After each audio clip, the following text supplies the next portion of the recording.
I'm Mike. I'm Leanne. I'm Dawn. And I'm Glenn. And we are The Four Nomads. On our way to a trip of a lifetime. We're headed to Alaska. Follow Alaska us. or bust. Watch us. We'll try to put up some videos as we go. Distill them into what we call the bourbon ABCs. A stands for where you can make bourbon. Anybody have a guess where you can legally make it as a product?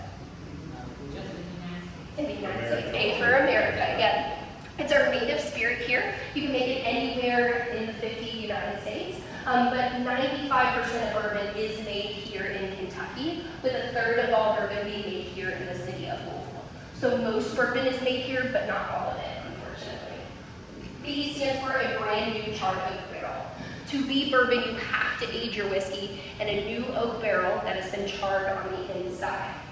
C stands for corn. To be considered bourbon, you have to have at least 51% corn in your mash bill. Here at Angel's Envy, we follow all of the ABCs of bourbon, follow all the rules and regulations, and make a really delicious, traditional Kentucky straight bourbon whiskey. But that is not what we're known for. What we're known for is something called a finish with all of our products.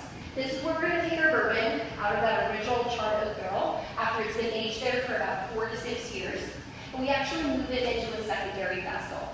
In the case of our bourbon, this is going to be a ruby port wine barrel from the Douro Valley of Portugal. We're going to let our bourbon age there for about 6 more months. What happens here, our delicious bourbon is flooded with the flavor of a port wine, giving it a depth and complexity you don't get anywhere else. This was an innovation, creative vision of our co-founder, Lincoln Henderson, this guy right up here. Lincoln worked for Brown-Forman for 38 years. He's in the first inaugural class of the Kentucky Bourbon Hall of Fame, and he won a Lifetime Achievement Award in the bourbon community. Has anyone heard of Lincoln Henderson before? Yeah. If you've been on the tour before, you have. But other than that, anybody heard of him? No. Nobody knows him, right? No one knows his face, and that's okay. You're not supposed to.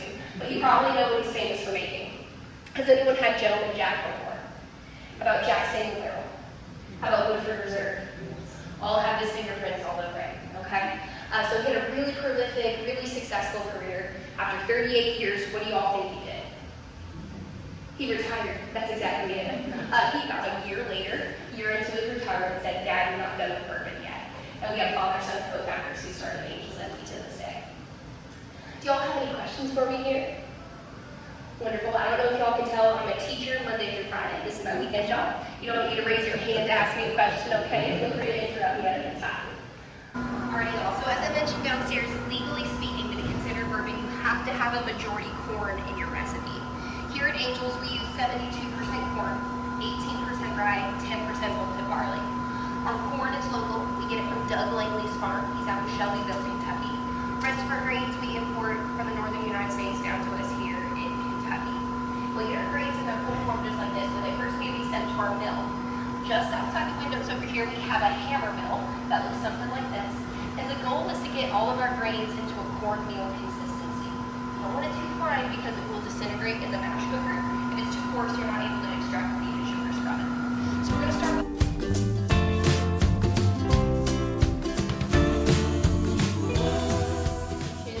You've made it to the best part of the tour, right?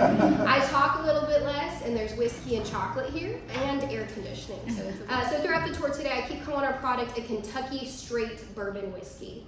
How do you earn the title of being called a Kentucky bourbon, Matt? Made in Kentucky. It's made in Kentucky.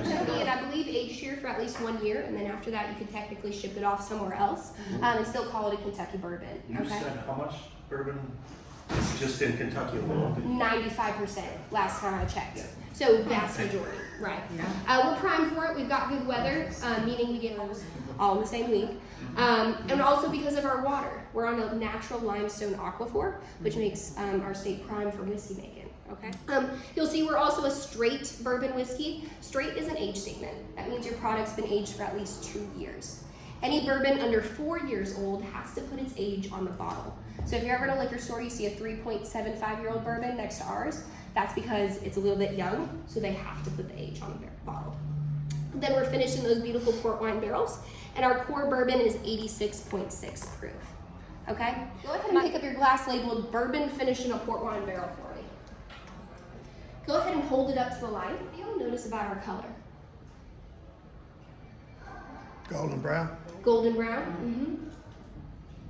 You might see yellow. If I had this curtain all the way open, you might get a little bit of a pink hue to it. And that comes from that port finish in color. And that's because of that lighter char we use as well. So we've got a very light, yellowy brown kind of color, maybe amber. If you swirl your glass, does anybody know what's dripping down the sides of the bowl? Sugar or someone's legs, exactly. You want slow forming thick legs. Shows you have a full bodied spirit on your hand. Also indicative of how that product's gonna feel in your mouth and how long that flavor will last on your palate as well. So we've got nice legs, we've got nice color. Next up we need to nose it. A couple of techniques here. Some people favor one nostril over the other. Some roll, others waft. Some blow into the bowl, then waft. Some put their palm on top, swirl, then nose. I'm not gonna tell you how to smell your whiskey, okay? Just make sure you keep your mouth open so the ethanol doesn't burn your nose. Go ahead and take a smell. You might smell caramel, maybe a little vanilla. You might pick up on a little bit of baking spice from our rye. And if you have a really good nose, you might be able to smell that port finish. Something kind of cherry, apricot, stone fruit wise. If it just smells like whiskey, that's also the right answer. Now we need to taste it. Now y'all are gonna think I'm crazy. For this first pour, I'm gonna ask you to make it last for 4 sips. Your first sip is your acclimation sip. Anybody know what that is? Get your mouth used to it. Get your mouth used to it. Locally, it's called the Kentucky Chew, which is a little less glamorous, okay? Gonna take a small sip of bourbon, you're gonna hold it in your mouth, and you're gonna swirl it around your palate for 10 seconds without swallowing. This is gonna numb the pain receptors in your mouth, but your taste buds are fine. And so that burn you get with drinking whiskey actually leaves you for about 30 minutes to an hour.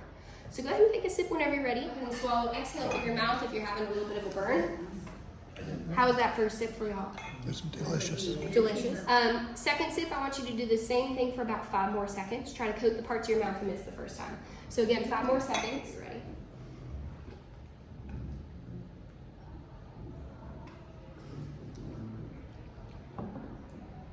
Third sip, the burn should be completely gone. You should be able to taste our bourbon most accurately at this point. What do y'all taste? Might be kind of sweet in the front of your mouth. Might be kind of fruity in the back, maybe a little bit oaky. Got quite a few, good for y'all. How many of y'all like a little bit of water, a little bit of ice in your whiskey? Awesome, and that's what I'm bringing around right now. Same pour of bourbon, 86.6 proof, finished in those port wine barrels. I just added an ice cube. A bourbon judge is gonna try it both ways. They're gonna try it neat, and then they're gonna try a new whiskey with a little bit of water. Usually they have a small water dropper with it. Ice cube does the same kind of thing. Go ahead and nose this as I'm setting it down for y'all and see how that smell has changed.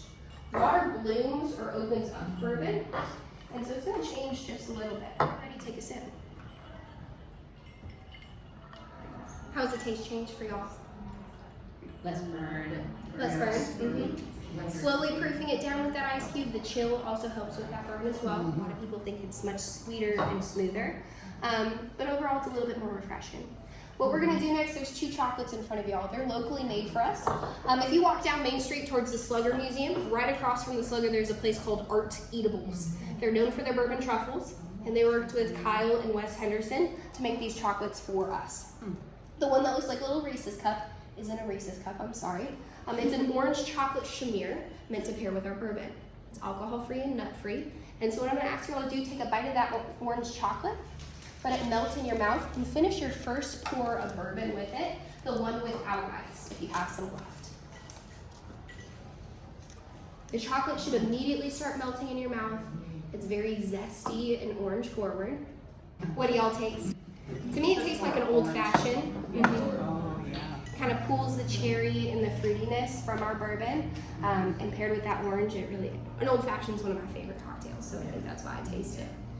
With your second bite of chocolate, go ahead and try it with your pour on the rocks and see how that flavor changes.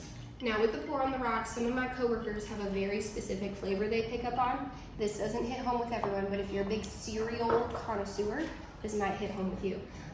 They think it tastes like the milk at the end of a bowl of Fruity Pebbles cereal.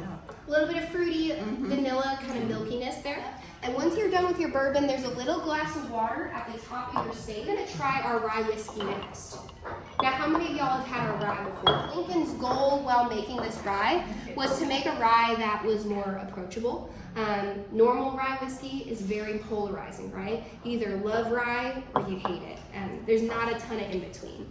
And Lincoln wanted to create a product that was that in between, kind of exists in that space. So again, it's 95% rye, 5% malted barley, aged 6 to 7 years in white oak, then 12 to 18 months in those Caribbean rum casks. It's also 100 proof, so it's quite a bit hotter than our straight bourbon is. American whiskey's bourbon that doesn't follow the same laws, just to let you know. Yeah. What do y'all think of the smell? Caramel. Mm-hmm. To me, it smells like maple syrup. A little bit smoky, very, very sweet. Whenever you're ready, go ahead and take a sip. Again, rye is much spicier. There's no corn in it. So all of that sweetness is coming from that Caribbean rum finish. Yeah. Some people describe it kind of as a dessert liqueur because of that sweetness there. It makes a really good Manhattan. That's what we often do here with our port wine syrup and then make a Manhattan out of it. It's delicious. And what they decided to do with our rye is we pair it with white chocolate. Now, white chocolate's a little controversial. Is it chocolate? Is it not? Not everybody loves it, right? But the interesting thing about it is it amplifies the flavor of whatever you pair it with. So with our rye, it's either gonna make it much spicier for you or much, much sweeter depending on your palate. Go ahead and take a bite of the white chocolate whenever you're ready. It's gonna kind of crumble on your palate instead of melt. And I would recommend while it's still in your mouth, taking a sip of the rye with it. How many of y'all think it's sweeter with the white chocolate? How many of y'all think it's way spicier with the white chocolate? And usually it's a pretty even split. Go ahead and finish up whatever pours y'all have left. One last story for y'all. So in the industry, there's something called the angel share. If you've been near someone who works in bourbon or to a distillery, you probably heard about this. Anybody know what that is? It's what you lose to evaporation. So each year you age a barrel, you're gonna lose 3 to 5% of its volume. So for a 4 to 6 year old bourbon, you're gonna lose somewhere between 25 to 30% of every single barrel you age. And so, of course, master distillers everywhere are always cursing the angels, right, for stealing their bourbon. And Lincoln Henderson was no different. Legend has it, by legend I mean the family tells the story, that when he tried his bourbon for the first time that he made with his son, he turned to them and said, you know, y'all, over the years, the angels sure have taken their share of my bourbon. But today, what we have here on earth, the angels will envy.